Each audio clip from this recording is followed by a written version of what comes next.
Pag sinabi nilang wala kang mararating sa buhay dahil daw mahina kang tao, mas lalo mong galingan ha. Dapat mas lalo kang gutom dyan sa pangarap mo. Kaya mo yan. Tiwala ka lang. Yung kahit pinahihirapan ka ng panahon, kahit nasa puntong awang-awa ka na dyan sa sarili mo, pero naniniwala ka na God will always provide, kapit lang kaibigan.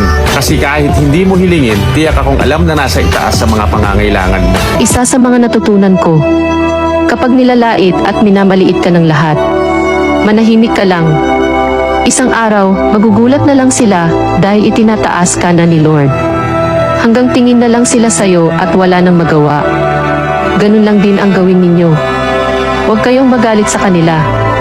Idaan nyo lang po sa dasal ang lahat. Sa bawat lait at pagmamaliit nila sa'yo, gawin mo yung inspirasyon para lalo kang sumisipag. Hindi ang kita natin ang magpapayaman sa atin, kung hindi ang paraan ng paggastos natin sa pinaghirapang kitain. Hindi ang nakinang kita nakabatay ang pag-iipon.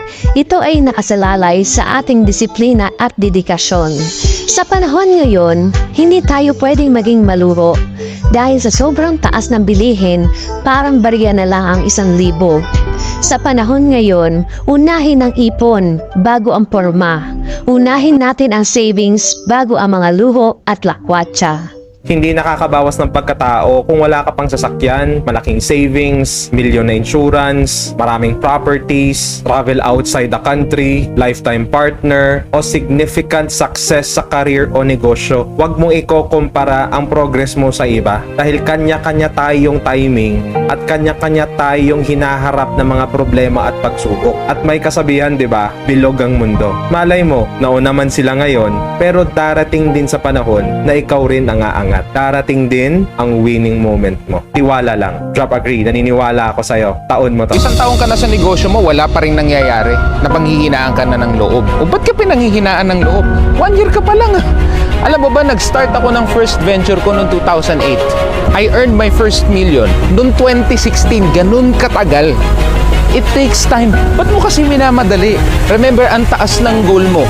For any goal that is ambitious, any goal na talagang maa-amaze yung buong angkan mo requires a lot of time and effort. Huwag kang mainip.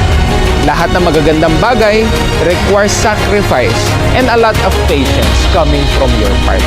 So sige lang, laban lang, huwag kang mainip. Huwag kang tumingin sa mga neighbors mo, sa mga nangungutya sa'yo. Kasi alam ko, magbubunga ang pinaghirapan mo. Kung gusto mong umasenso, dapat malakas ang pananampalataya mo.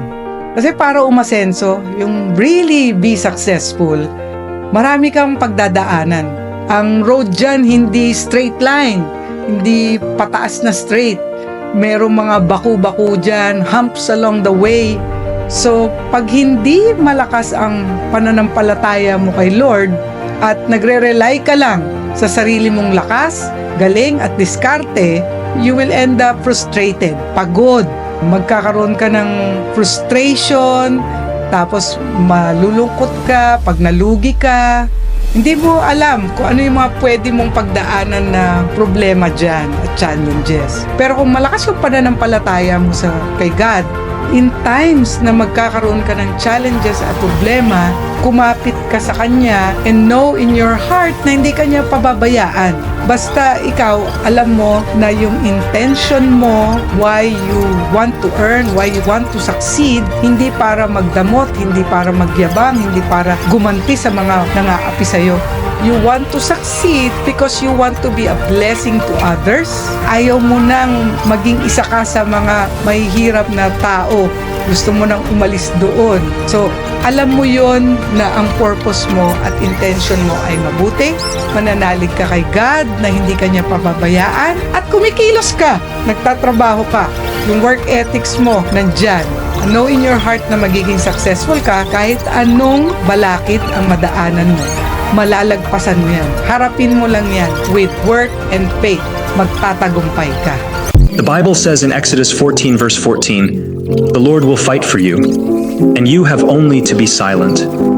Remember that God is in control, and He will lead us through whatever we face because we don't fight our battles alone."